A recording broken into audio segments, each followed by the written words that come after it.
A gente está com a apresentação do diretor da Voltalia, a senhora Mauri.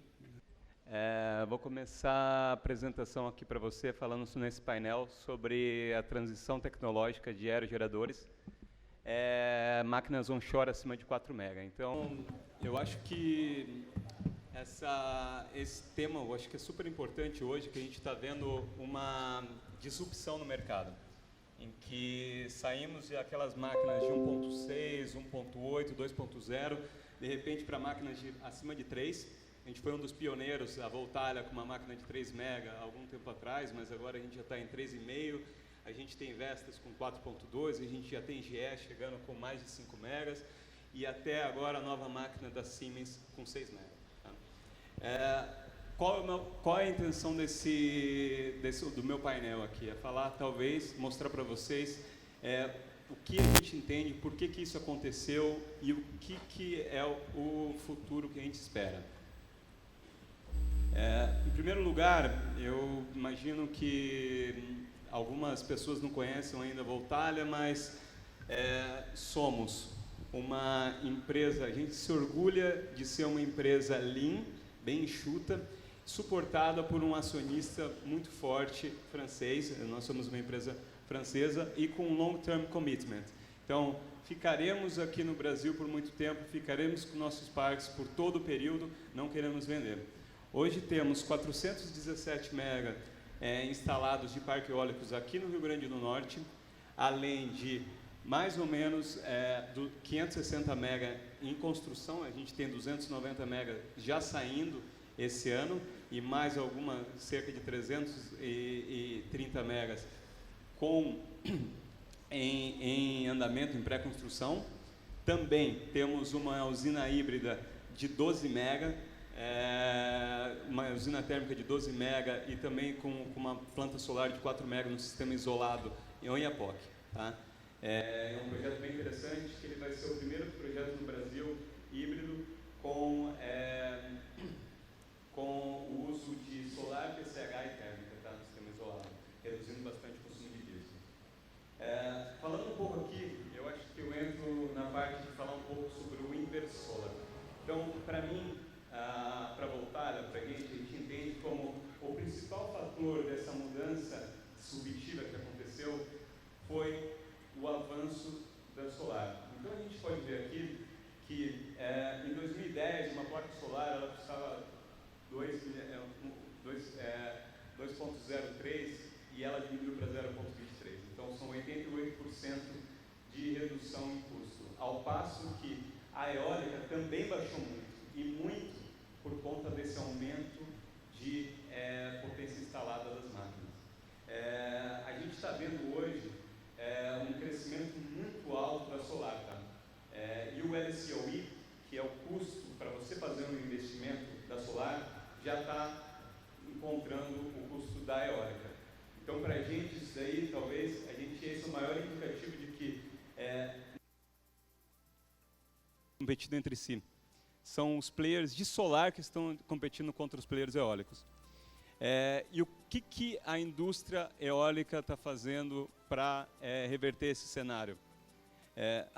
Até colocar aqui um pouquinho. Eletricidade dos Estados Unidos, feito pela Bloomberg. Então ela mostra que em 2027 a gente já vai equalizar e provavelmente dali para frente a solar vai se tornar mais barata que a eólica. Isso é uma tendência mundial. Eu acho que não vai ter muito o que fazer. Tá? Então eu acho que a gente entende que o maior obstáculo para a expansão da energia eólica no mundo, o maior competidor seja a solar. E o que o wind está fazendo? O que as empresas eólicas estão fazendo? Gastar em P&D. Então, aqui é um pouco do que a gente coloca, algumas notícias que a gente encontrou no mercado. Então, a gente viu um salto muito grande em termos de P&D das empresas para desenvolver novos produtos, para desenvolver novas tecnologias. E aí a gente chega no momento. O que acontece? O modelo de 3 pás não tem muito do que fugir, mas você pode aumentar o tamanho da sua turbina. Então, coisas que há muito tempo atrás, eu até vi uma reportagem falando que coisa de 5 anos atrás, a gente falava de uma turbina de 5 MW, 5 MW era uma turbina offshore, que geralmente são maiores. A gente nunca ia imaginar ter uma turbina de 5 MW no mercado onshore. Tá? E é para onde o pessoal está indo. Então, a gente entende, às vezes as pessoas falam, nossa, mas está chegando no limite. Eu não sei. Tá? A gente tem uma turbina da GE agora que saiu de 12 MW, talvez daqui a alguns anos a gente esteja essa turbina, uma turbina de 12 MW aqui onshore também. E o que a gente está vendo de nova configuração do mercado? Tá? Então, em termos de CAPEX, maiores aerogeradores, tá? Maiores gastos de P&D, porque é necessário um gasto de P&D muito alto para desenvolver essas novas tecnologias, e menores margens, para competir com essa ameaça da solar, para competir em mercados cada vez mais competitivos. Tá? O que acontece também com isso? A gente está vendo uma mudança tecnológica muito rápido. Então, se você antigamente ficava com uma plataforma durante 2, 3 anos, agora a gente está vendo uma plataforma ficar obsoleta em questão de 1 ano. Tá? Isso é uma das razões que incorrem em menores margens para os fabricantes. Tá? E um mercado global, uma escala global. E daí o que a gente está vendo? A gente está vendo uma migração, tá? Uma mudança de foco dos fabricantes para o OEM. Então, já houve uma mudança para a disponibilidade para energia, então a gente sai da disponibilidade de tempo e vai para a disponibilidade de energia. Nessa parte em serviços, o pessoal dos fabricantes estão trabalhando com margens maiores, mas bem menores que alguns anos atrás, e a gente começa a ver uma competição muito grande entrando entre os service providers, os ISPs, e também uma competição de in-house, tá? Do pessoal fazendo em casa. Tá? E o que a gente enxerga agora é que, para o futuro, o que está acontecendo? Eu acho que está ficando obsoleto já essa questão de disponibilidade para energia. A gente está falando agora de disponibilidade por receita. Tá? Vou dar um exemplo, a gente é provedor de serviços, a Voltalia também, na Europa, por exemplo, a gente tem alguns parques solares, vários parques solares que a gente é provedor de serviço. A gente lá na Europa, nós já estamos ofertando uma garantia de disponibilidade por receita. Tá? Não mais por energia, não mais por tempo, por receita. Tá? Como que a gente faz isso? Isso é uma coisa que somente quem é um empreendedor consegue fazer. Fabricante é difícil, porque você tem que embutir a visão de comercializador, a visão de desenvolvedor no meio do negócio. Tá? E é isso que a gente enxerga que em algum momento também vai chegar no wind. Solar tem um pouco menos de variação do recurso solar. Então, é um pouco mais fácil de fazer, mas isso vai chegar. E vai chegar como? Com Data Analytics e integrando as outras áreas. Tá? Então, é mais ou menos nessa linha que a gente vê, por exemplo, na Voltalia, a gente tem nosso Performance Team. E a gente tem uma ferramenta de Data Analytics que a gente fez interno. A gente costuma fazer tudo interno, em que a gente busca integrar não só a visão do OEM, mas também visão de comercialização, visão de PPA, visão de caixa, todas as visões, tudo integrado de uma maneira em que, se a gente ainda não consegue ter uma disponibilidade por receita, pelo menos a gente está tentando chegar perto. Bom, eu acho que foi isso, gente. São 10 minutos, eu espero que tenha sido suficiente. Obrigado, Amaury. Eu queria, antes de chamar o próximo palestrante, só fazer uma pontuação para o público em relação a essa plenária, né? Em relação à temática da transição tecnológica dos aerogeradores que aconteceram agora no Brasil, né? Que foi uma transição disruptiva. O colega da Voltalia falou, né, que normalmente o mercado estava transitando entre máquinas de 2 ponto alguma coisa meg, e de repente houve essa transição para 4. A justificativa, o que nos trouxe aqui para essa plenária para a discussão, é exatamente tratar sobre, primeiro, trazer para a mesa, né, colocar na mesa para a discussão, um fabricante de aerogerador apresentando a sua plataforma e o que o motivou a empresa a fazer esse desenvolvimento, o que o Danilo colocou muito bem. Colocar na mesma mesa agentes que participam da cadeia logística que vai ser impactada por essas novas máquinas. Rapidamente, estávamos em conversa com um representante de Swap e ele nos indicou que ele ficou surpreso, porque ele não sabia ainda, mas ele recebeu essa semana a primeira demanda para fazer o transporte de pás acima de 75 metros.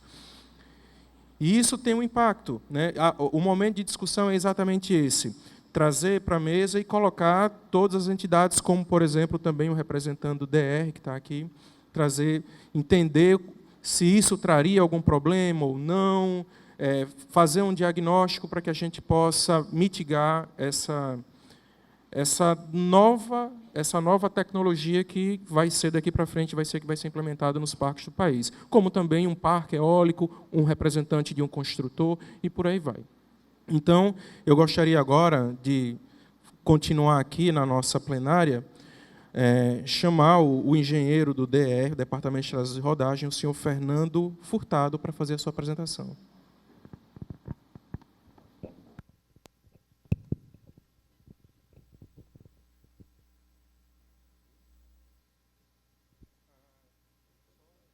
Só mais uma pequena informação. Estou convidando aqui os colegas da mesa e a todos aqui, que a gente pode aproveitar, se a gente conseguir fazer talvez a apresentação em um pouquinho só menos tempo, a gente vai ter uma oportunidade de ter perguntas aqui da plateia, e isso pode enriquecer bastante a nossa plenária.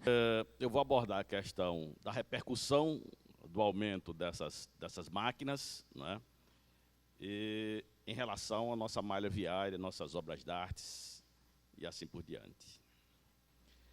Bom, um rápido perfil. Eu sou engenheiro do Departamento de Estrada de Rodagem, hoje aposentado, desde 2017. Portanto, passei 35 anos, desde a parte de planejamento e projeto, a parte de construção e manutenção de rodovias, pontes e viadutos. Então, essa é a área de nossa expertise. Bom, de cara, eu queria mostrar aqui para vocês a atual malha viária do Rio Grande do Norte, a malha federal, né? As máquinas que transportam, as composições que transportam as pás, os rotores, as nacelles, elas basicamente vêm do estado do Ceará ou dos estados de Pernambuco e da Bahia. Portanto, elas entram no nosso estado pelas rodovias federais. Então, se vocês observarem, nós temos aí, entre rodovias planejadas, em obras de implantação, leito natural, implantadas, pavimentadas em pista simples e dupla, cerca de 1.300 quilômetros, mais ou menos, de rodovia, das quais pouco mais de 100 quilômetros são em vias duplicadas. Obviamente que essa é toda a relação das rodovias do Estado. As que são utilizadas aí pelos parques eólicos, ou pelas transportadoras que transportam os equipamentos dos parques eólicos, são basicamente essas que eu chamei a atenção aí. As BR-101, 110, 226, 304 e 406. Quer dizer, desse total de 1.300 quilômetros de rodovias pavimentadas, cerca de pouco menos da metade são transitadas por essas grandes composições. Olhando para o mapa, seriam basicamente essas aí, né? Nós teríamos aí a BR-304, para quem vem do estado do Ceará, a BR-101 e a BR-406, além da 226. Então, vindo do Ceará e vindo do estado de Pernambuco. Aí está a relação das rodovias estaduais, né? Rodovias estaduais e municipais. As municipais, praticamente todas, são em leito natural e são muito pouco utilizadas pelas transportadoras. As rodovias estaduais pavimentadas são algo em torno de 3.000 e poucos quilômetros de rodovias pavimentadas, das quais cerca de 400, 500 quilômetros de rodovias estaduais são utilizadas pelas transportadoras, que são basicamente elas que estão grifadas em vermelho, né? As BRs 011, 016, a 118, a 120, a 441 e 442. São basicamente estas as principais RNs, né? Isso dá algo em torno de pouco mais de 10% da totalidade de nossas RNs. Esses são, que está churado aí, os principais centros produtores de energia eólica do estado, né? A região lá do Mato Grande, a região da Serra de Santana, mais aqui a sul, e mais a oeste, lá a região próxima ao Mossoró, basicamente Serra do Mel. Então, quais são as limitações de nossa malha viária, basicamente?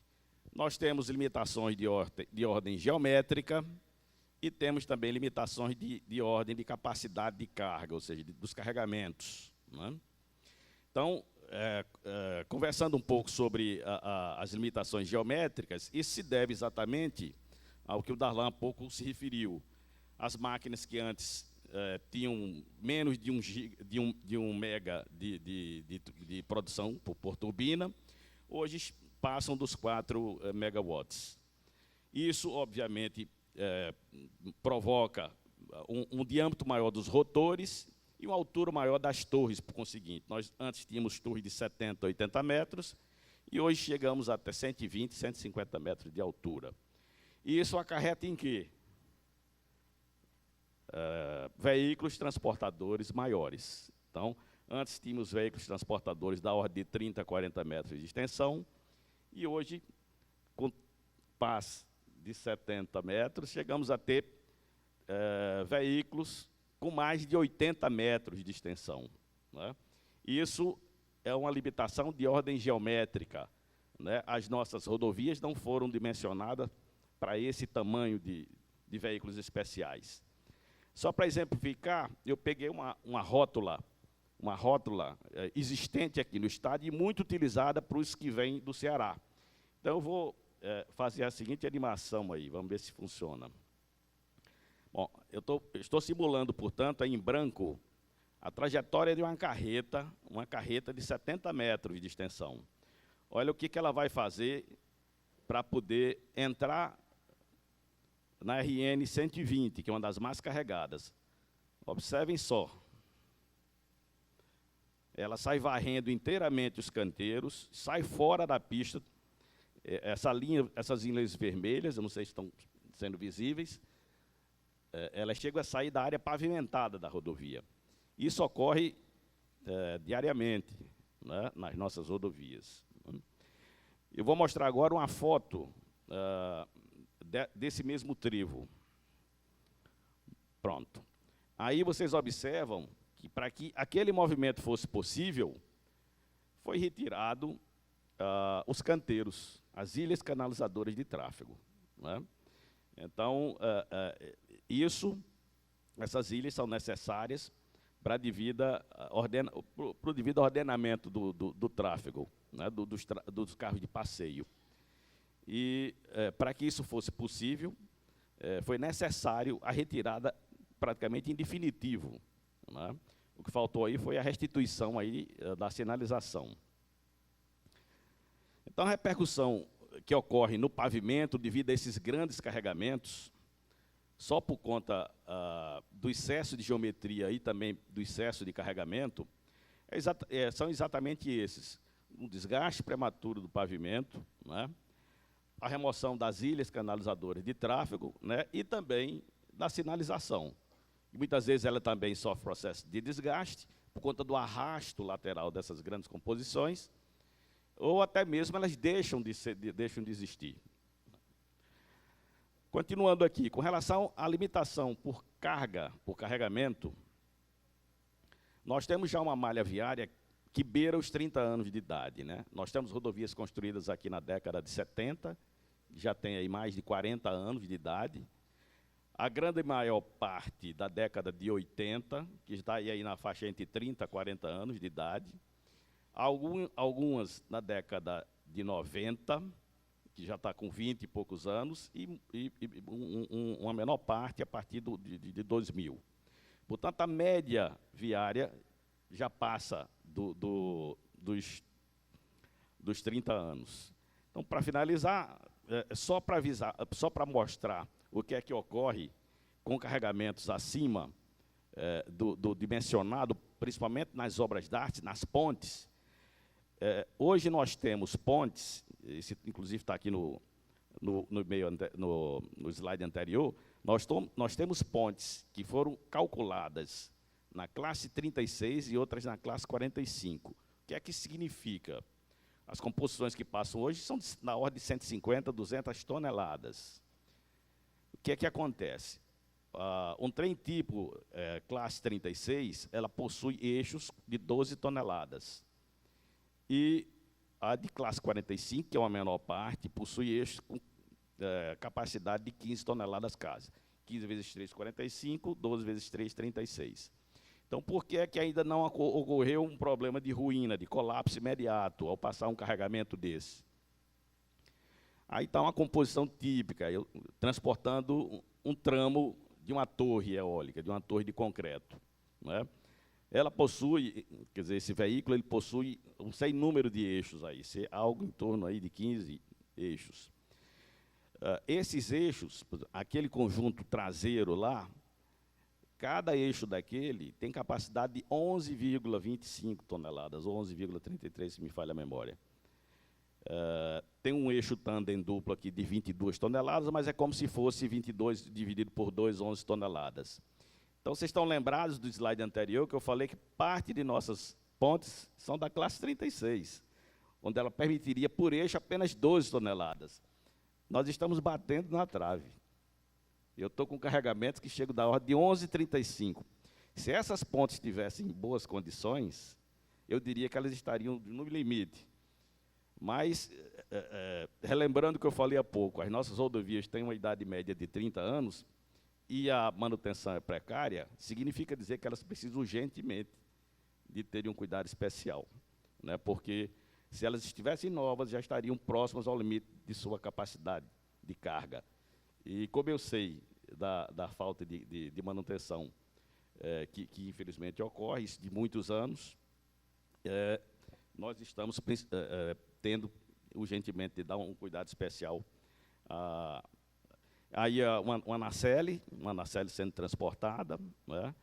Aqui o transporte de pás não é um problema, porque é um carregamento menor do que as nacelles, do que os tramos das torres de concreto. As pás são apenas o problema da geometria, né? São veículos muito maiores que esses, né? Portanto, para finalizar, essas pontes, mesmo que elas não entrem em ruptura imediata, a passagem de um carregamento próximo ao limite de sua capacidade gera deflexões que vão provocar o encurtamento da vida útil dessas obras. Elas vão apresentar pequenas fissuras que, ao longo do tempo, irão acarretar a sua ruína em definitivo. Portanto, além do risco de um colapso imediato, no caso das pontes classe 36, que estejam em más condições. Sem falar no desgaste dos aparelhos de apoio, que foi o que aconteceu naquele viaduto recentemente em São Paulo, né? Portanto, era isso que tínhamos aí a apresentar.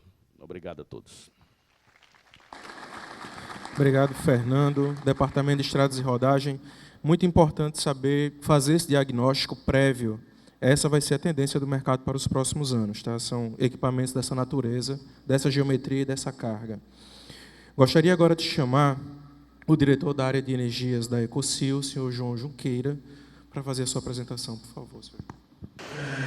Eu tive a honra de participar de todos os fóruns eólicos, todas as cartas de e já estive atuando em todas as áreas, né? Fabricante, empreendedores, montadores. Então, eu vejo essa transição tecnológica, eu vi essa transição tecnológica ao longo dos slides. Nesse slide, eu procurei definir para vocês o caminho de desenvolvimento e crescimento das turbinas. Esse gráfico eu tirei de uma publicação dos Estados Unidos, publicada em 2008, onde eles projetavam uma expansão do sistema eólico para atingir 20% da matriz eólica americana. Isso foi feito em 2008. E eu procurei fazer uma analogia entre o que aconteceu nos Estados Unidos e o que aconteceu no Brasil. Vamos ver o slide seguinte. Então, o que aconteceu nesse período? O crescimento é mais ou menos de 5 em 5 anos.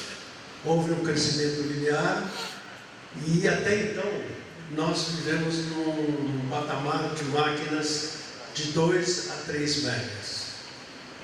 Com o crescimento da matriz eólica brasileira e com a necessidade do mercado de ter energia mais barata e maior quantidade de energia gerada, os fabricantes foram obrigados a desenvolver as suas máquinas. As primeiras máquinas ofertadas no Brasil foram máquinas normais, ou seja, não se conhecia muito o potencial do mercado.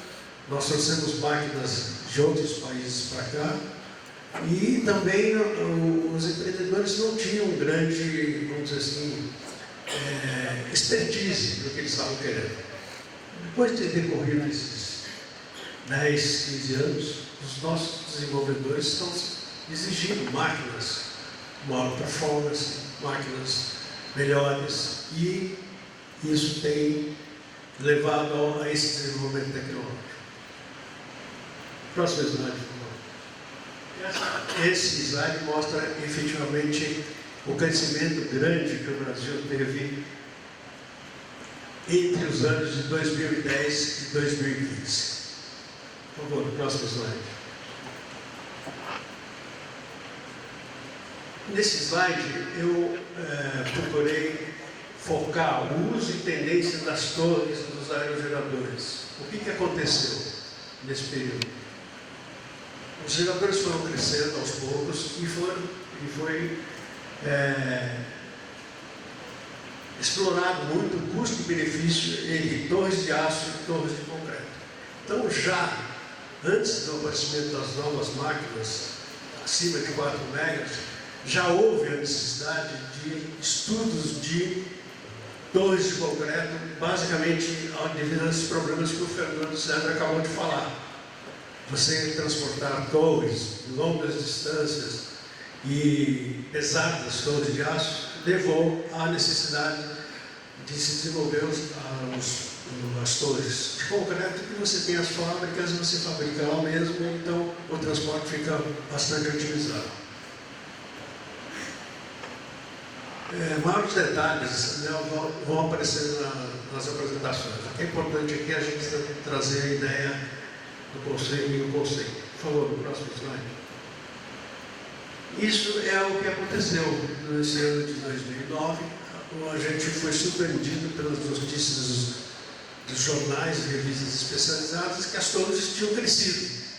Passariam de 3 megas para 5,8 megas. Isso foi uma notícia que chocou o mercado e chocou positivamente o mercado, e por isso que nós estamos aqui hoje reunidos para verificar o que isso vai acarretar no nosso dia a dia quando a gente vai implantar esses novos aerogeradores. Próximo. Esse slide eu procurei estabelecer tendências no mercado brasileiro do ano de 2019 a 2024. Então, qual é a tendência? A tendência é essa aqui. A primeira melhoria contínua dos projetos dos aerogeradores. Ou seja, a gente vai ter geradores de alta eficiência e desenvolvimento de tecnologias com acionamento direto. A tendência é que os grandes aerogeradores sejam de acionamento direto e não com caixa de redução. O uso de subcondutores e o não uso de ímãs permanentes e materiais de terras raras. Ou seja, esse é o desenvolvimento tecnológico, é o que os fabricantes estão dizendo que vão fazer. Agora, independentemente do acionamento ser direto ou de caixa multiplicadora, grandes componentes, como o Fernando mostrou aí, torres de 150 metros, você vai ter lá em cima pesos da ordem de 200 a 320 toneladas para turbinas chegando a 10 megawatts. Quando a gente chegar numa turbina de 10 megawatts, a gente vai ter 320 toneladas. Consequentemente, os aerogeradores terão alturas maiores e melhor fator de capacidade. advindos desse avanço de métodos de controles, melhorias de acionamento, pitch control e de smart blades, que seriam a utilização das pás, né?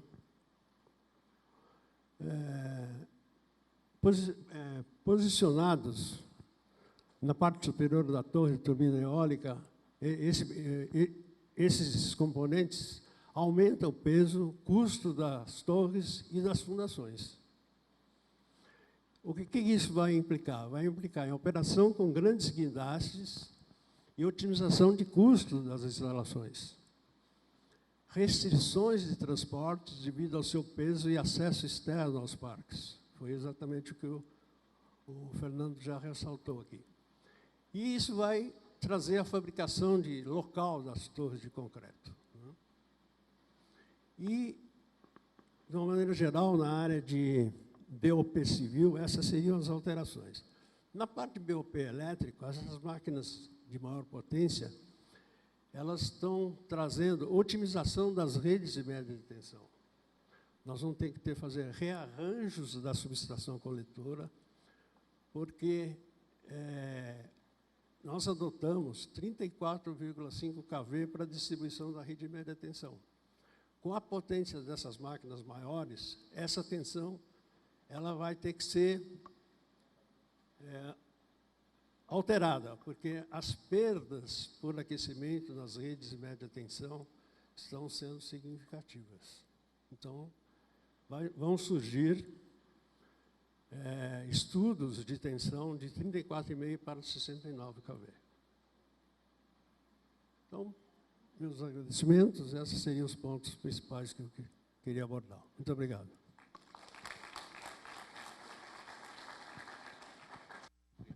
Obrigado, senhor Junqueira. Gostaria agora de chamar o diretor comercial da 2A Engenharia para fazer a sua apresentação, senhor Felipe Castro.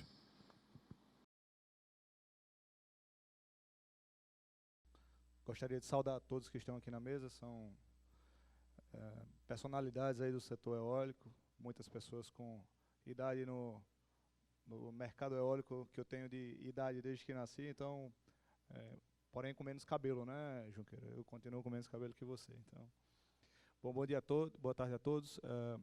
Nós vamos falar um pouquinho, complementando aqui o que falou o Junqueira com relação a parte civil dos aerogeradores e de alguma forma também ao que falou o professor Fernando César. Eu represento aqui a 2A Engenharia, é uma empresa com 50 anos de história no mercado de construção. Então a 2A Engenharia tem atuado nos mercados habitacional, saneamento, enfim, e há cerca de 15 anos atuando no mercado da energia eólica no Nordeste do Brasil de maneira geral.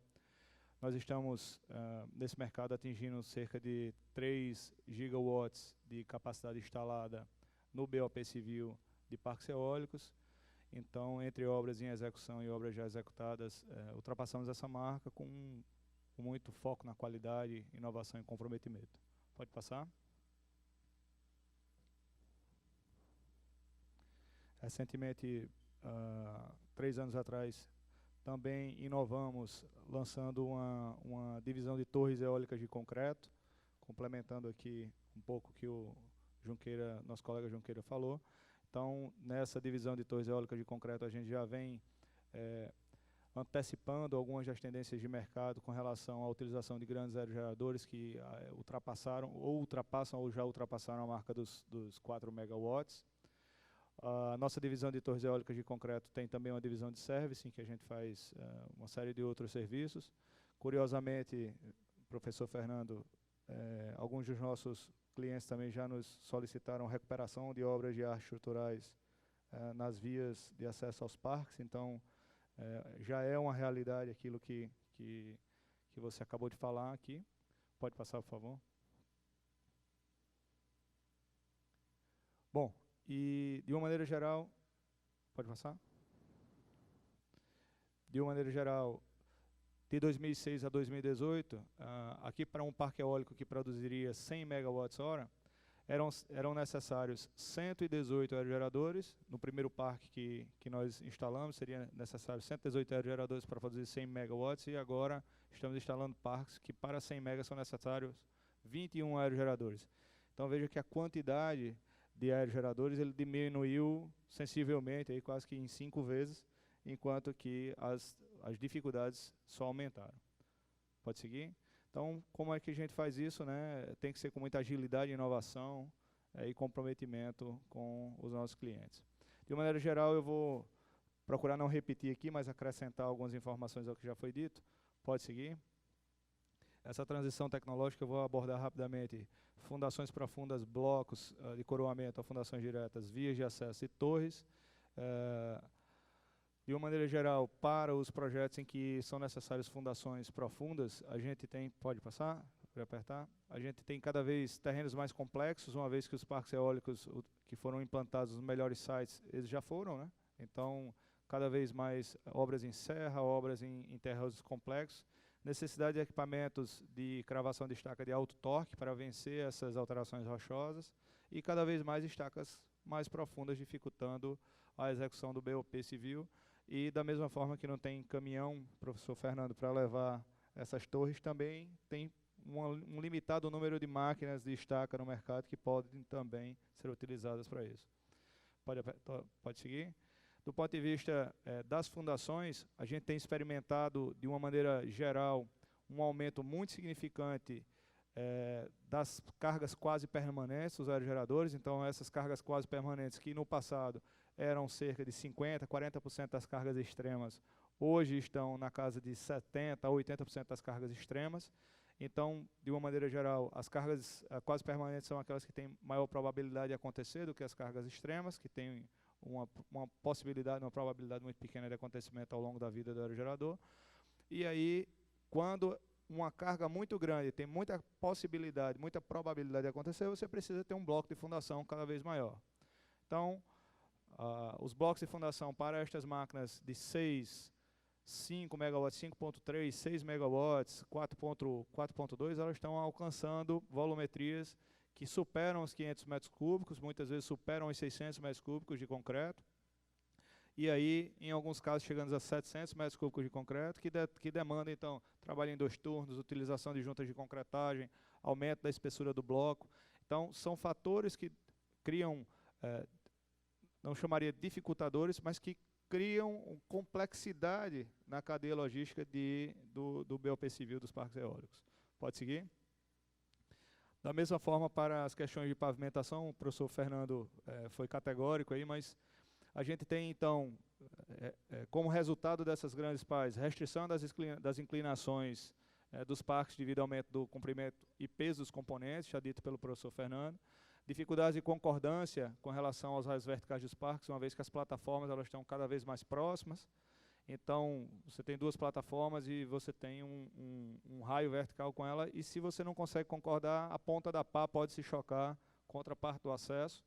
Então, isso, no final, retrata para a gente grandes volumetrias de terraplenagem e acesso, e também requisitos de plataformas cada vez maiores para montagem de aerogeradores, superando agora os 5 kg por centímetro quadrado, ou seja, são fundações em terra muito mais complexas de serem construídas, demandando, inclusive, reforço de subleito, reforço de pavimentação, muitas vezes utilização de aglomerantes, enfim. Pode seguir? Bom, são vídeo da implantação de uma fundação. Como o público aqui é muito genérico, a gente trouxe para que todos possam ver passo a passo a implantação da fundação do parque eólico. Nesse momento são feitas as estacas, fundação profunda.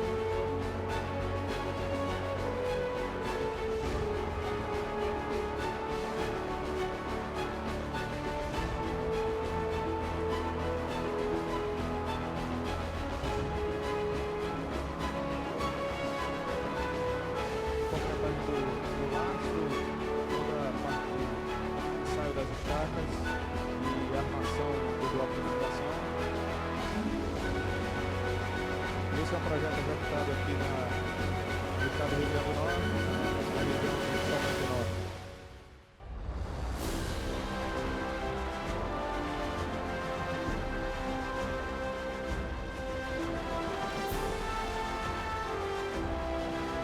Para uma máquina como essa, que era uma máquina de 2 MW de capacidade, já eram utilizados cerca de 350 metros cúbicos de concreto. Então imagine quando a gente estiver falando de máquinas aerogeradores da casa de 6 MW já lançados no mercado, a gente vai estar utilizando aí provavelmente blocos por volta de 500 a 600 metros cúbicos. Pode seguir? Eu trouxe um comparativo já mostrado aí pelos colegas também, mas de uma maneira geral, estamos falando de rotores já instalados fora do Brasil de 195 metros e no Brasil, em fabricação atualmente, temos máquinas de 150 metros de rotor e previstos 180 metros de rotor. Pode seguir? Bom, eu vou passar rapidinho, só é um comparativo aqui e depois vocês vão poder ver na apresentação que vai ficar disponível. Eu fiz um paralelo entre as torres que eram utilizadas para a plataforma de 2 MB há 5 anos atrás, para as torres que são previstas para as máquinas acima de 4 MB. Então, eu quero que nesse caso aqui, o professor Fernando já explicou de forma muito clara, mas que a gente foque na complexidade do conjunto transportador. Porque aqui a gente está falando de capacidade logística do Brasil para ter equipamentos para transportar todos esses componentes eólicos aos sites. Então, pode seguir. Vejam a quantidade de eixos, são pranchas baixas, são carretas com dolly, normalmente 6x8, 4x2. São pesos muito maiores que os anteriores. Veja o peso desse T2 para uma torre de 120 metros, 76 toneladas, quando que anteriormente eram de 53 toneladas. Comprimentos da ordem de 20, 30 e pás da ordem de 75 metros. Pode seguir também. É interessante ver essa evolução da torre, mas também a evolução na necessidade do conjunto transportador, a complexidade do conjunto transportador e o Brasil com essa sua capacidade de atender esse mercado que é muito grande, já é muito difundido, mas mesmo assim requer uma nova frota de veículos e conjuntos que nós não temos. Você veja o tramo 5 da torre de 120 metros atual, é um tramo 5 de 44 toneladas que vai ser içado a 120 metros. Veja a complexidade e o tamanho do conjunto transportador. Pode seguir. Nacelle também, da mesma forma, saiu de 70 para 170 toneladas com drivetrain, então normalmente são transportados e montados separadamente, mas antigamente uma nacelle vinha com drivetrain e pesava 70 toneladas e hoje só o drivetrain pesa 70 toneladas. Pode seguir. Da mesma forma o hub. E aí aquilo que pode seguir sim. E o que o professor já mostrou aqui, professor Fernando, a diferença em relação às pás, né? Pás de 49 metros há 3 anos, 4 anos atrás, e agora pás com cerca de 75 metros. Pode seguir? Bom, e aí com relação a torres de concreto, os grandes desafios são os elevados momentos na base e na altura da ponta da pá. Isso requer, para poder vencer os momentos, os esforços dos aerogeradores, uma espessura muito grande, seja na torre metálica, seja na torre de concreto. E aí, cada vez que os diâmetros são maiores, diâmetros rotóricos maiores, a restrição da ponta da pá é de que o diâmetro da torre na altura da ponta da pá embaixo não exceda 4,5 metros, 5 metros, e isso faz com que a torre de concreto ela seja muito estrangulada na altura da ponta da pá, requerendo muito mais armação, muito mais proteção, muito mais material, e isso, consequentemente, torna uma torre mais cara e mais complexa de se produzir e montar. Pode passar, por favor? Bom, esse é um vídeo de uma construção de torres eólicas de concreto. Pode passar? Em que a gente mostra como são fabricadas as torres de concreto para que todos possam conhecer. É um vídeo rapidinho, 2 minutos. Essa fábrica também é no Rio Grande do Norte.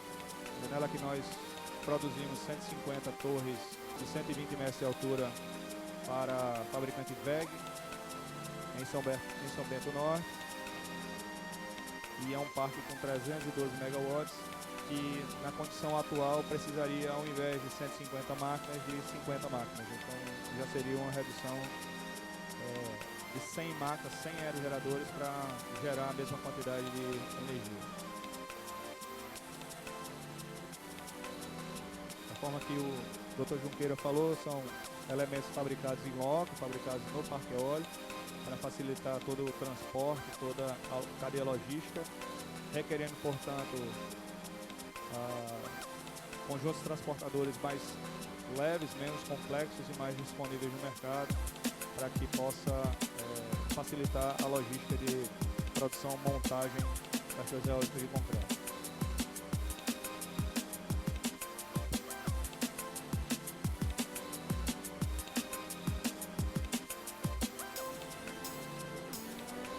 São elementos de concreto que chegam a ter 30 metros de comprimento e pesar até 60 toneladas, cada uma dessas aduelas de concreto, como são chamadas.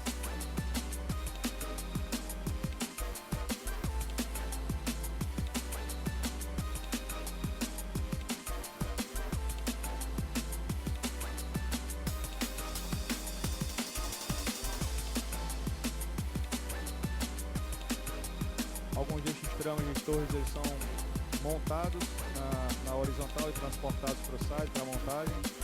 Outros são montados na vertical e içados com gruas, como a gente vai poder ver aqui na sequência do filme.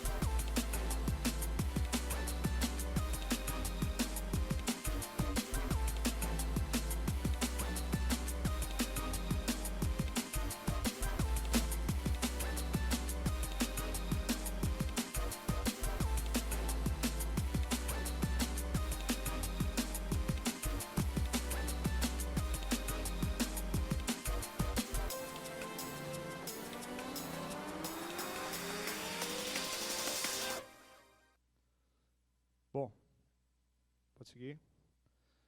E assim como quais são as dificuldades, também quais são as soluções, né? Então a gente está trabalhando, já é uma realidade no momento, com fundações pré-moldadas para reduzir a quantidade de concreto e a complexidade, particionar a etapa de construção dessas fundações. Então, atualmente no Brasil, somos a primeira empresa a produzir e montar essas fundações pré-moldadas. O primeiro parque no Brasil a ter fundações pré-moldadas também é aqui no Rio Grande do Norte. E, bom, lá estamos de vento e polpa com essa nova tecnologia para poder fazer frente a essas movimentações de tecnologia dos aerogeradores. Gostaria agora de chamar o gerente de Relações Governamentais e Institucionais da América Latina da Vestas, o engenheiro senhor Jonathan Colombo. Acho que muitos de vocês já conhecem a Vestas. A Vestas é a líder mundial de soluções de energias renováveis, tendo a energia eólica como seu coração. Isso é uma tendência muito grande hoje, e isso eu tenho falado bastante. A gente tem de falar muito energia eólica ou energia solar, governo ou empresa privada. E, no fundo, o setor renovável é um setor que tem muito mais que trabalhar agora, em vez do ou, com o e. O trabalho coletivo de diversos elos da cadeia que vão conseguir fazer o avanço que a gente tem. Isso foi comprovado aqui na mesa de abertura, onde tinha vários estados do Nordeste trabalhando em conjunto para aproveitar o potencial do fator natural que a gente tem com a capacidade tecnológica que está chegando para o nosso país. Uma pequena referência aqui em relação à Vestas, é uma empresa de 24.500 funcionários espalhados pelo mundo e há 40 anos construindo essa história da energia eólica pelo mundo. A gente já tem mais de 42 mil turbinas sob serviço em operação e administrando 87 gigawatts. Desses 87 gigawatts, a gente já atingiu a marca, primeiro fabricante a atingir mais de 100 gigawatts de energia eólica instalado pelo mundo. E se a gente for traduzir em números, 20% da energia eólica que é produzida no mundo passa por turbinas Vestas e 10% da energia renovável do mundo passa por equipamentos Vestas. E uma coisa importante, que tem um número pequeno aí, essas turbinas foram instaladas em 80 países. Então, quer dizer, a gente mostra aí um trabalho que a gente tem ao longo do mundo.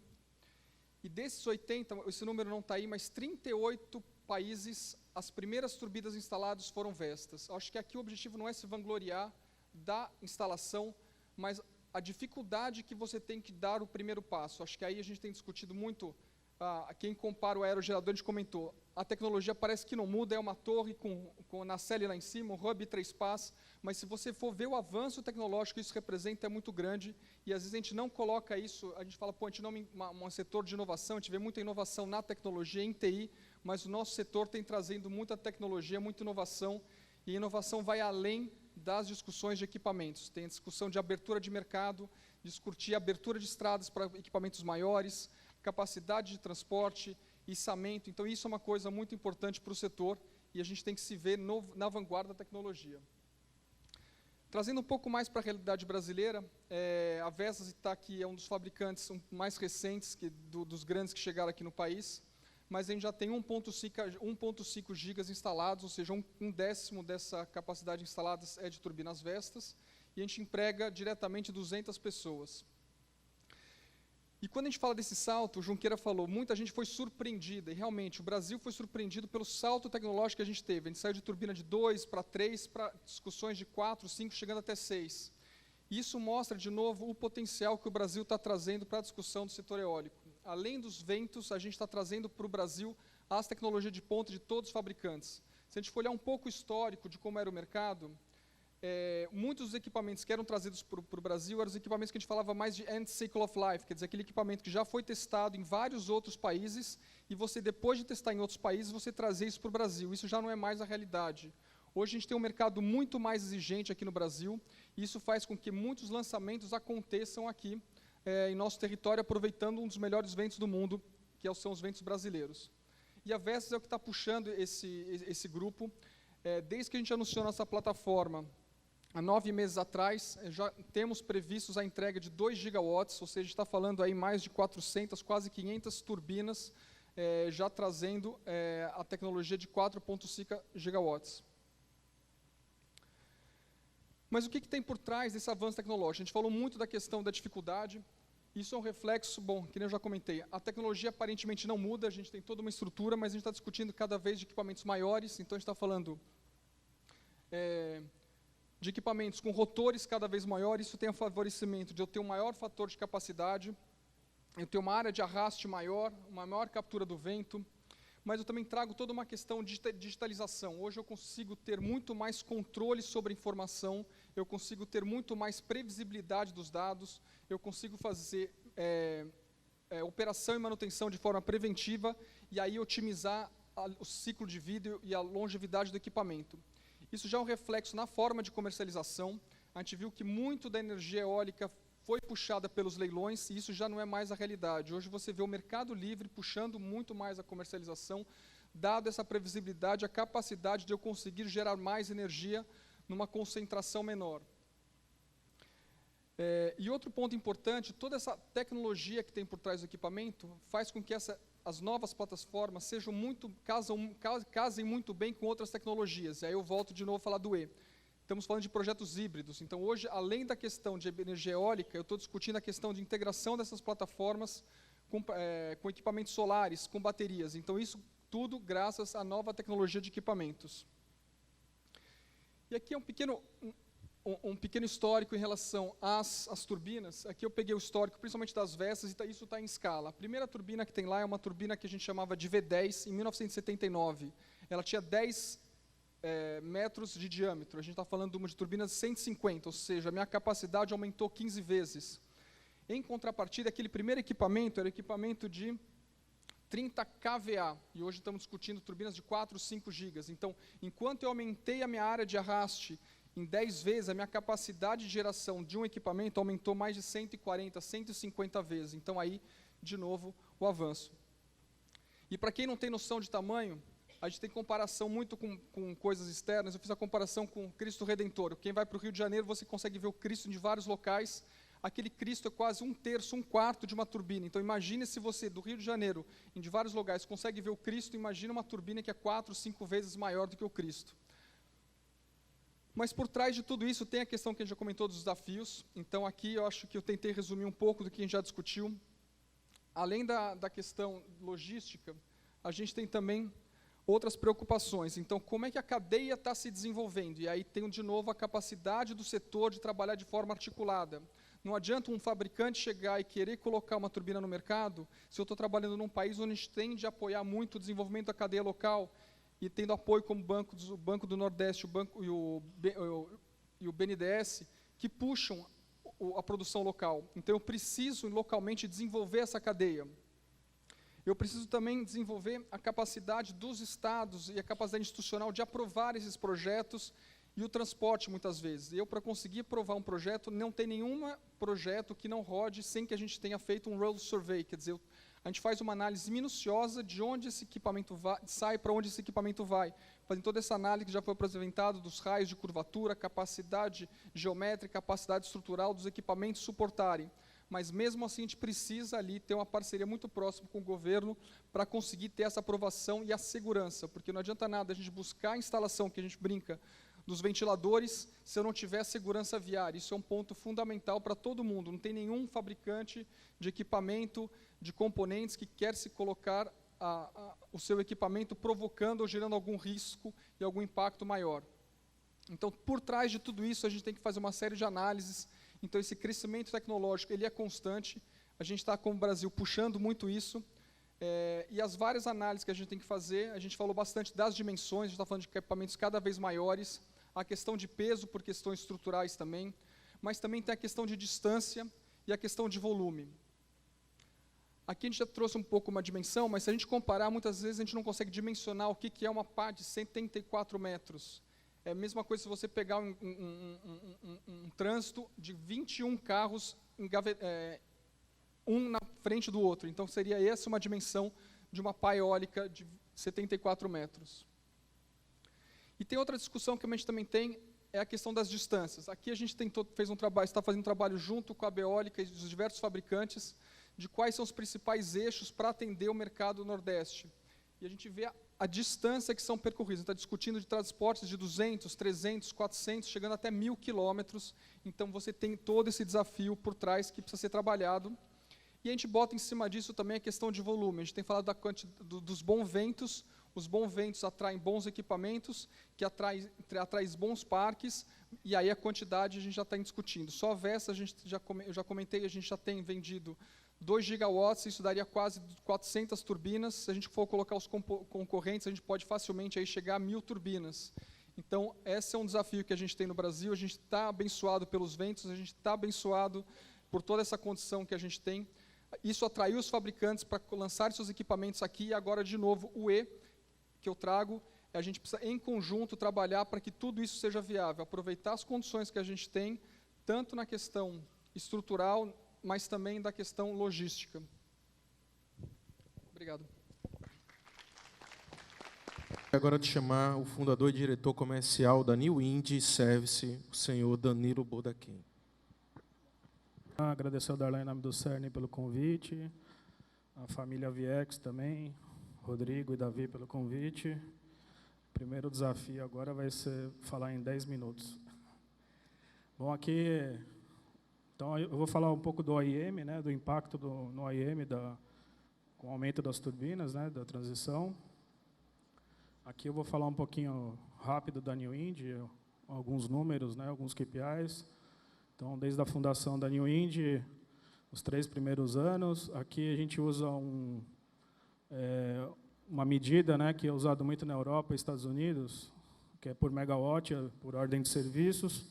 Então, a New Indy já tem 5 gigas de ordem de serviço, 2.670 turbinas inspecionadas. Então, está aí a evolução por ordem de serviços e gigawatt da New Indy.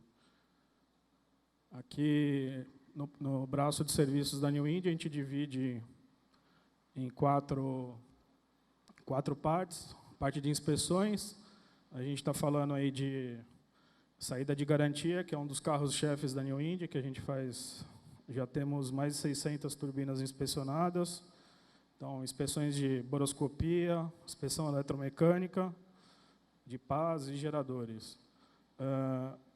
Na parte de manutenção spot, que é um serviço que é atendido pela New Indy, que são serviços pontuais, né, de grandes corretivas, retrofit, revitalização, flushing, cheque torque, cheque tensionamento.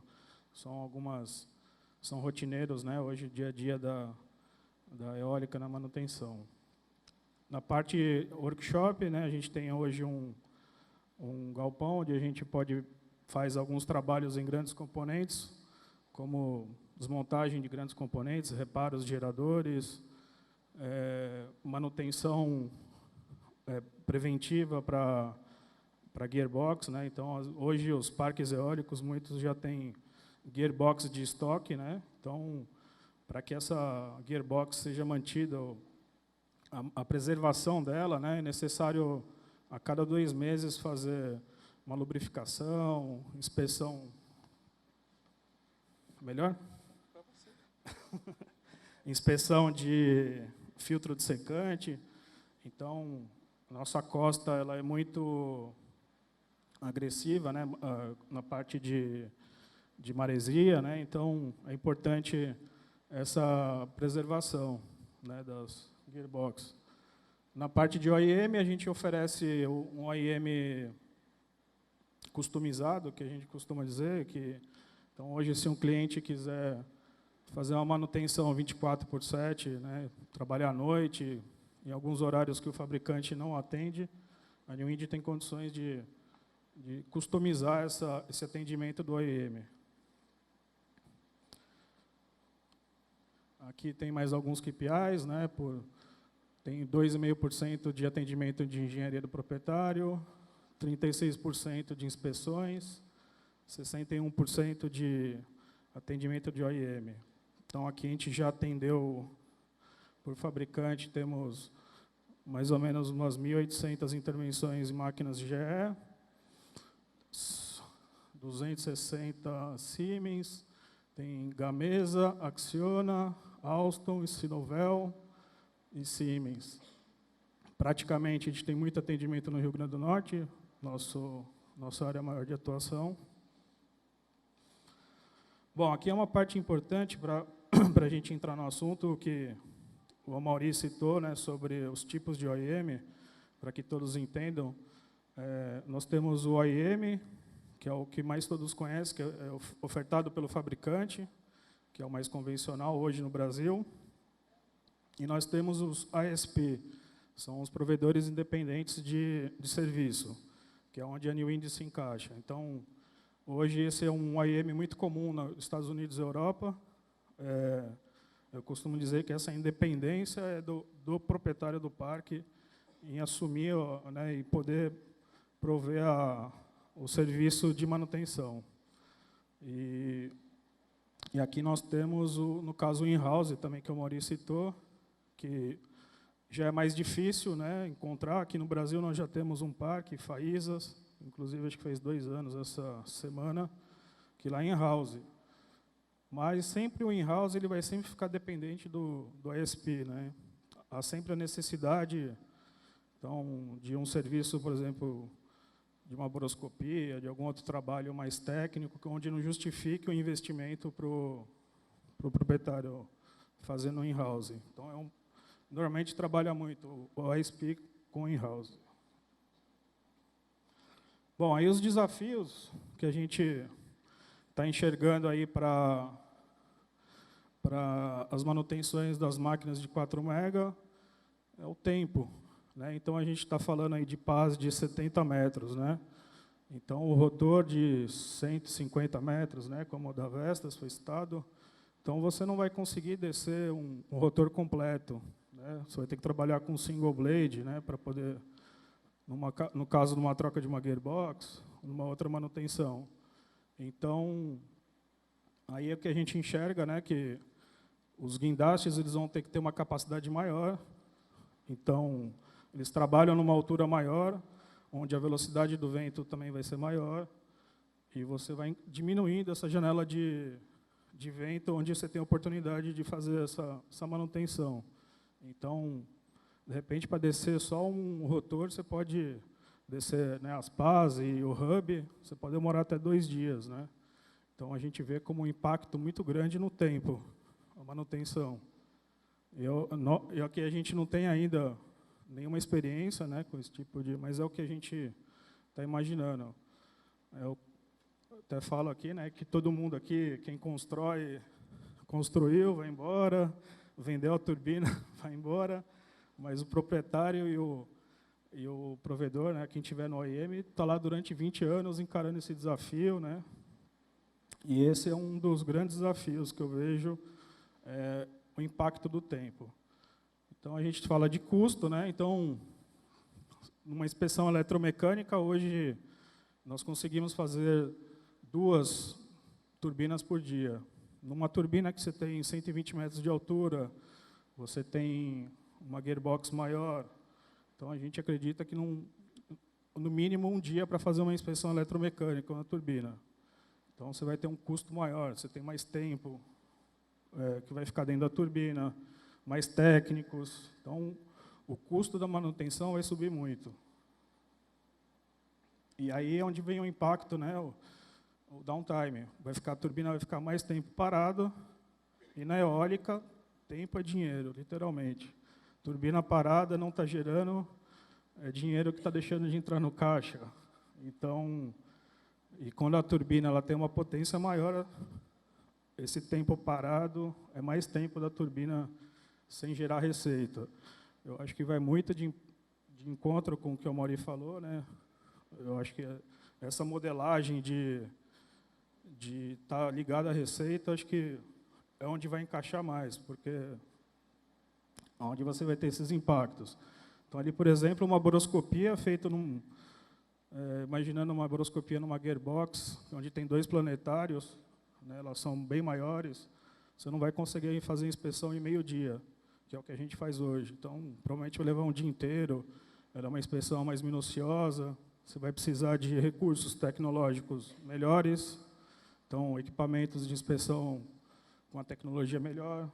Então, fazer inspeção de pá, hoje a gente tem muitas opções no mercado, mas você tem uma pá de 70 metros, você vai ter que ter drones, ou tem inúmeras tecnologias hoje que estão vindo para fazer inspeções. Então, esse impacto vai ser muito grande no custo. Falando um pouco mais, né, então, a gente tem um outro problema, né, o preço da energia está caindo bastante, e onde aperta também o OEM, né, no custo, cada vez mais essa conta também vem para o OEM, né, a hora que diminui o preço do megawatt no leilão, então você tem que buscar mais recursos tecnológicos, mais inovação para poder baixar esse custo. Então, aqui, a New Wind enxerga uma das opções, seria manutenções uptower, né, você utilizar alguns recursos, algumas tecnologias para fazer algumas manutenções uptower, você diminuir esse impacto de geração, né, de downtime. Uma outra tecnologia que a New Wind vê é o Self-Host Crane, que é como se fosse um guindaste montado em cima da turbina. No próximo slide, eu vou mostrar um vídeo. Então, olha ali naquela figura ali de baixo, a gente tem um acessório que faz descer a pá single blade, né, de uma forma mais rápida. Você pode fazer numa velocidade de vento de até 11 metros por segundo. Então, isso, com a velocidade de 11 metros por segundo, você abre a janela de vento, né, de oportunidade de manutenção. Então, nós vimos isso como uma grande solução também. Eu vou colocar o vídeo aqui, deixa eu ver se...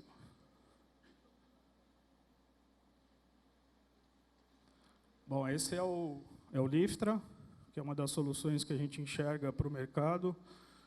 Ele é vamos falar de uma forma assim, um guindaste montado em cima da turbina, mais fácil.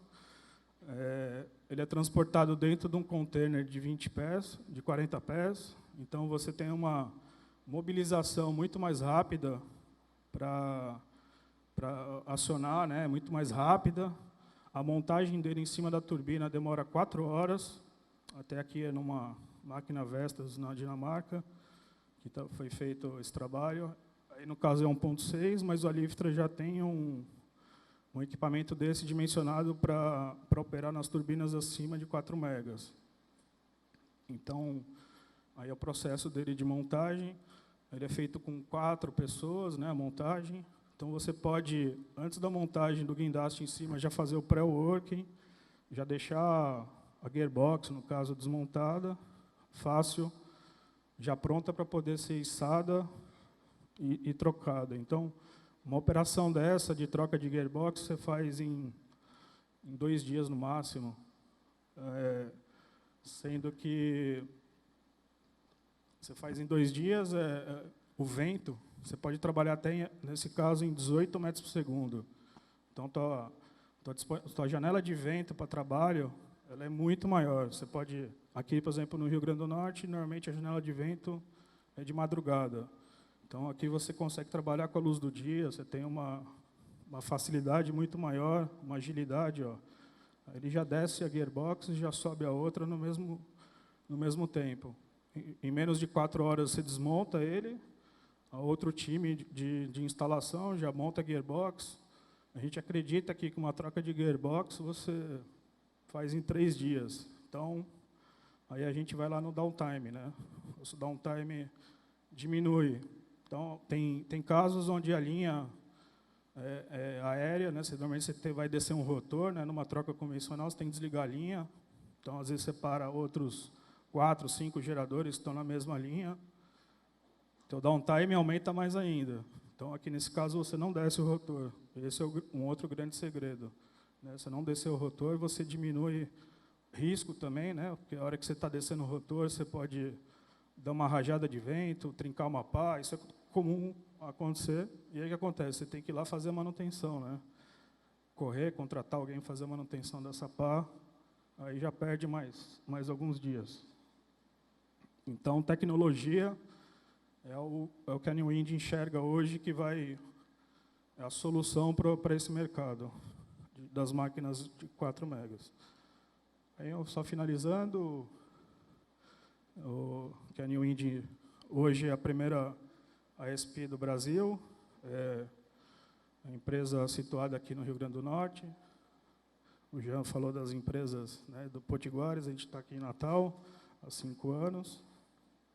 Então, é isso aí. A nossa ideia é isso aí, ter assertividade técnica,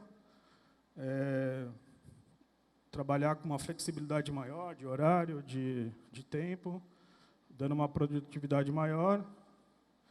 Lógico que a gente vai diminuir os custos de OPEX, vamos gerar mais energia quando tem menos downtime e trazer aí um resultado melhor proprietário do parque e também pensando na vida útil das turbinas, mantê-la sempre saudável para você, depois dos 20 anos, também, se quiser seguir num repower, quiser continuar operando depois dos contratos, você ter possibilidade de seus ativos estarem em condições de seguirem gerando energia. Muito obrigado, agradeço a todos. Obrigado a todos os palestrantes. Queria só colocar aqui da oportunidade que a gente teve aqui agora. Com essas apresentações, a gente tem uma visão sobre o que está acontecendo no país em relação a essa mudança de mercado.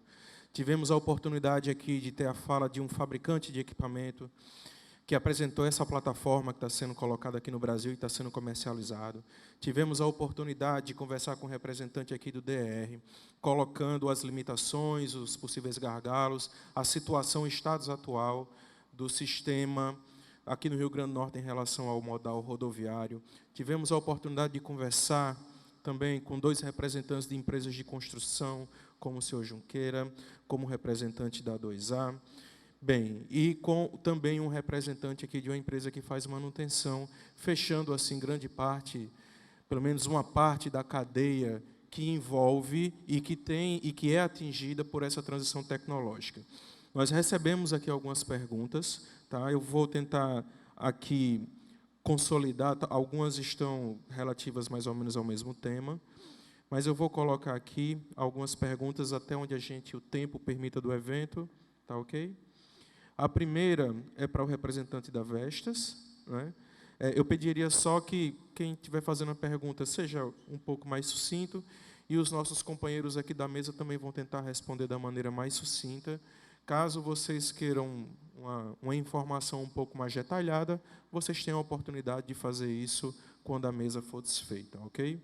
Para o amigo da Vestas, o senhor Renato, ele está perguntando se a Vestas analisa materiais de forma a aumentar a durabilidade, diminuir o peso das pás, ou seja, se a Vestas faz um estudo na parte de materiais mesmo, que envolva o aumento da resistência, durabilidade, diminuição de peso, e se existem pesquisas para a montagem das pás nos parques, no caso, transportando peças menores. Eu vou deixar a cargo do amigo da Vestas, tá? Ver se ele tem alguma informação. Por favor, Jonathan. Bom, não sei se o Renato ainda está aí. O Renato está aí? Na verdade, um dos principais investimentos de todos os fabricantes, e a Vestas é líder disso, é em P&D. Então, toda tecnologia nova passa por um processo longo de P&D, e isso inclui, sim, investimentos e análise em materiais. Então, você tem um processo contínuo de testar novos materiais, novos componentes, para justamente aumentar os dois pontos que você destacou. A vida útil, hoje a gente está falando do equipamento com vida útil de 20, 25, 30 anos. Hoje a gente tem contratos firmados no Mercado Livre de 23 anos, então chegou-se a 23 anos. Então, se o equipamento está se propondo a durar 23 anos, a gente, como fabricante, tem que garantir esse processo.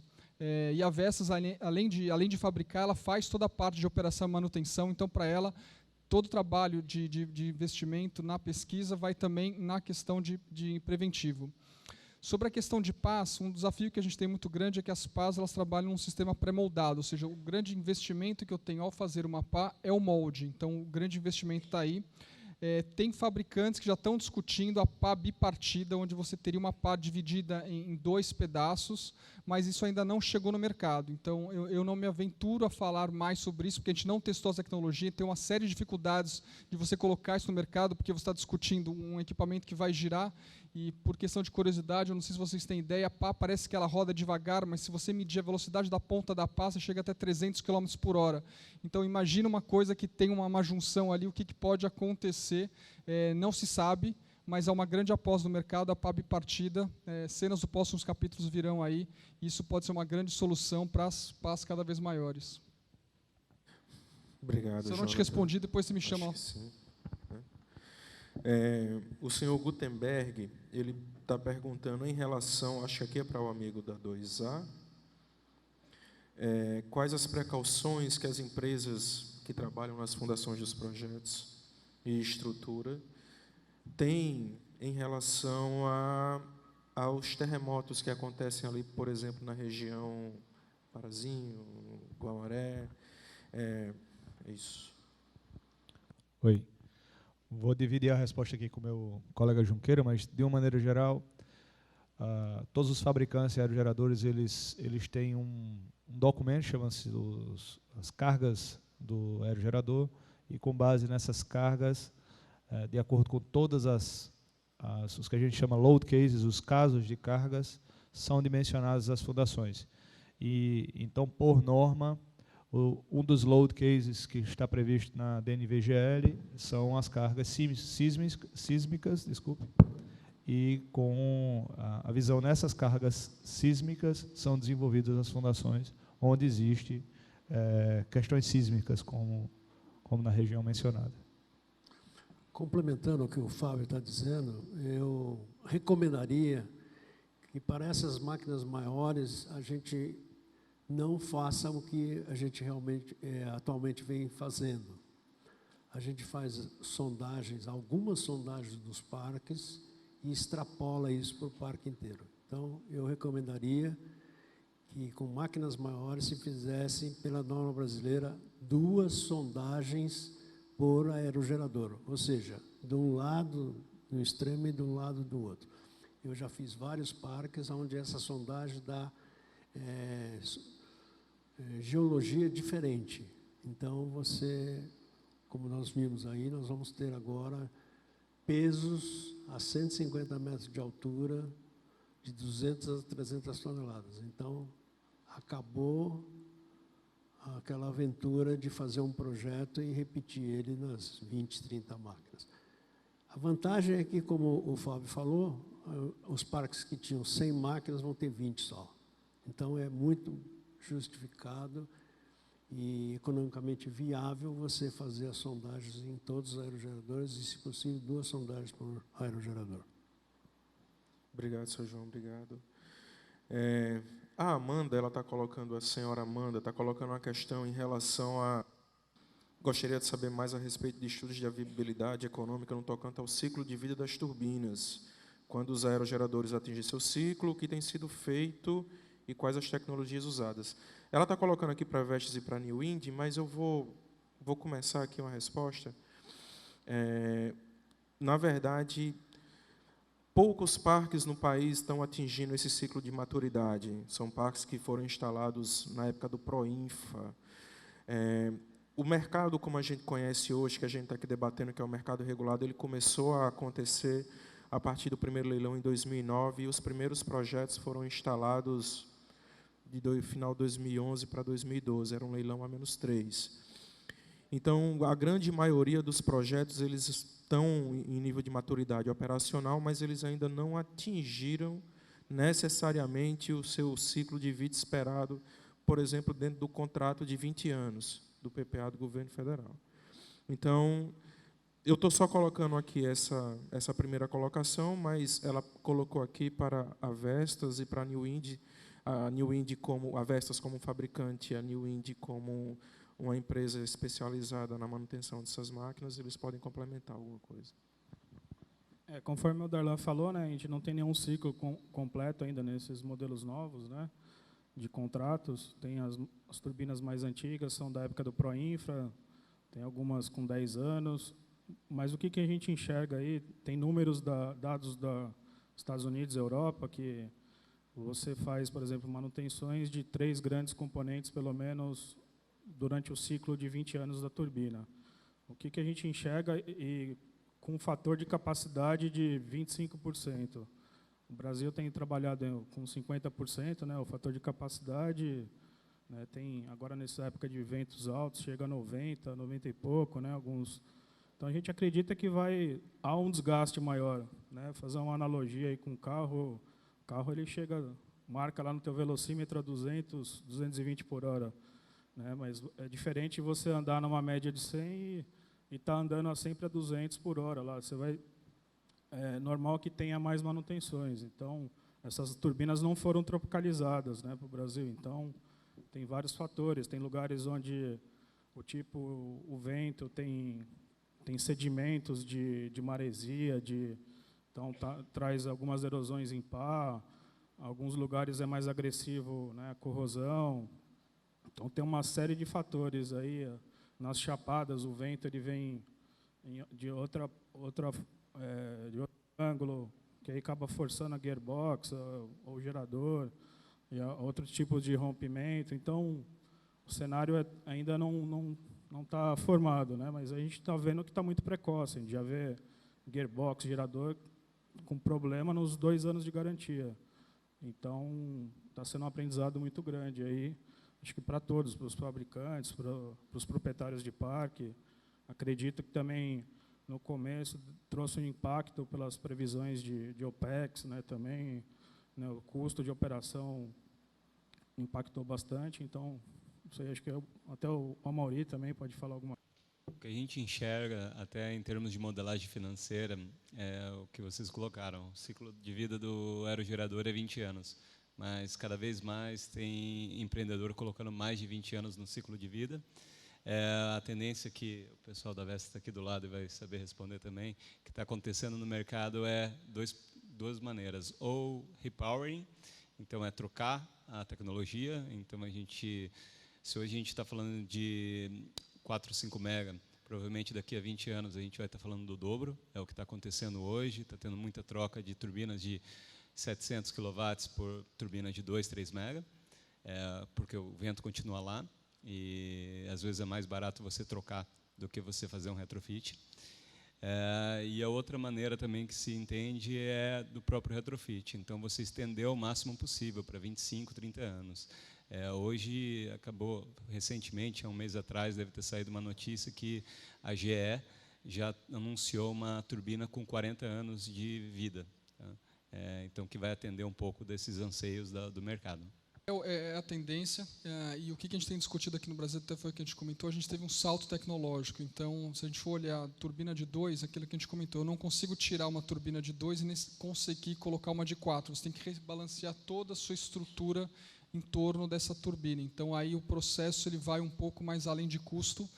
Tem toda uma questão de você desmobilizar um parque e fazer quase um parque novo, redistribuindo a torre, porque um planejamento que eu faço com 4, 5 torres de 2 megas, eu não posso simplesmente substituir pelo dobro de potência, porque tem todo um balanço ali de fluxo de vento por detrás que está impactado. Então, é uma análise bem complicada. A tendência que a gente tem visto é mais prolongar a vida daquele equipamento, se a tecnologia vigente já ultrapassou o equipamento, em vez de fazer uma repotenização.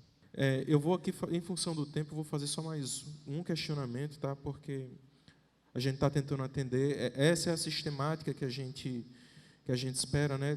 Dentro do assunto da plenária, colocar as perguntas relativas a essa plenária, porque senão fica difícil da gente conseguir endereçar. Você pergunta de um assunto que é de amanhã ainda e amanhã eu conseguir resgatar. Tá? Então, gostaria de agradecer a quem enviou as perguntas. Eu sinto não poder atender todas, mas, dentro do possível, a gente está olhando aqui. E eu vou fazer só mais uma, tá? Isso aí é em função do tempo, que é para o... É uma pergunta relativa à manutenção. Eu acho que o Danilo ele até iniciou alguma resposta em relação a isso, mas é em relação à posição geográfica do Estado. Os parques estão instalados aqui na região Nordeste, uma forte concentração na região da Costa Branca, onde a gente tem altos níveis de salinidade, altos níveis de radiação que promovem o desgaste do material polimérico e promovem também, tem altos índices de oxidação, pelo menos o ambiente promove isso, né? Evidentemente, as máquinas têm tecnologia, aplicação de camadas para esse tipo de proteção. Mas ele está colocando, em relação à maresia, comentou sobre o Rio Grande do Norte e o Ceará, né, que o nível de salinidade realmente tem uma concentração muito elevada. E o que é que se propõe, qual é a metodologia que é utilizada a fim de se proteger essas estruturas, tanto da nacelle como do gearbox ou da torre, se a torre for de aço. Evidentemente, esses equipamentos eles vêm com suas camadas de proteção, mas a gente imagina que aqui tenha um problema de corrosão maior. Como é feito esse acompanhamento? A gente fez um trabalho recente de revitalização. Hoje já existem tecnologias, os coatings, né, tintas já especiais para proteção. Eu acho que acredito que já muitas turbinas nessa parte, mesmo falando em concreto, tudo, elas já vêm preparadas para isso. Agora, o que eu digo assim, na parte de gearbox, nessa parte mais, falando do coração da turbina, né, eu acredito que tem que ser customizado também, não ficar só no padrão do fabricante semestral, né, as preventivas. Eu acho que tem que ter uma inspeção mais de perto. Então, está verificando os filtros de secante, olhando, né, se o óleo da gearbox contém água, está espumando. Então, às vezes, você pega ali, já vi casos de a vida útil do filtro de secante ela não é o suficiente para aguentar os 6 meses do ciclo da preventiva. Então, aí você adaptar, ou você fazer uma outra preventiva, ou você aumentar o filtro de secante. Então, eu acredito que assim, isso sim a gente tem que adaptar ao OEM, não deixar engessado em padrões que vêm já direto do fabricante, né? Então, isso é importante customizar também, né, nessa parte, né? Também vai pela agressividade. Então, como eu disse lá, algumas erosões de pá, você tem fitas hoje, fabricantes fazem fitas de proteção no bordo de ataque. Então, tem muita tecnologia que tem lá fora. A gente não precisa também inventar a roda, né? Você tem turbinas offshore, né? A agressividade, a salinidade que tem dentro do mar, você tem tecnologias já desenvolvidas no mundo. É só trazer para cá e ver a que encaixa melhor no teu ativo, na tua turbina, na tua situação, né? Então, soluções já existem muitas. Muito da questão do impacto, mas se a gente for olhar todo o país, como eu comentei, a gente tem instalado turbinas em 80 países. E toda turbina ela é feita e um projeto específico para cada país. Então, no caso da turbina que a gente está trazendo, ela foi tropicalizada. A gente revisitou uma série de itens. A gente tem turbinas que estão projetadas para ficar em países que chegam a atingir a temperatura de -30, -40, e não faz sentido eu trazer esse mesmo equipamento para cá. Às vezes era um sobrepeso num país que temperatura negativa não existe. Então, tem toda essa preocupação. E outro ponto importante também na manutenção, foi uma coisa que eu comentei rápido na apresentação, é a questão da digitalização. Hoje você consegue tirar uma série de dados com uma série de sensores, e isso alimenta a equipe de OEM para fazer uma manutenção preventiva. Então, hoje a gente já consegue trabalhar com dados operativos para você conseguir antecipar os sinais onde você pode ter indícios de que isso vai vir gerar um problema e já antecipar esse tratamento, essa manutenção. Então, isso é muito acontece. E já temos também operações de análise de passo feitas automaticamente por drones. Hoje, então, você integra essa questão, onde você consegue cada vez mais ter a tecnologia aliada ao processo de OEM para aumentar de novo a capacidade produtiva, diminuir a capacidade de máquina inoperativa e aumentar o ciclo de vida da máquina. Agradecemos a participação de todos nesta primeira plenária e encerramos este primeiro dia do 11º Fórum Nacional Eólico, esperando todos vocês amanhã a partir das 9 horas. Muito obrigado e uma ótima noite a todos.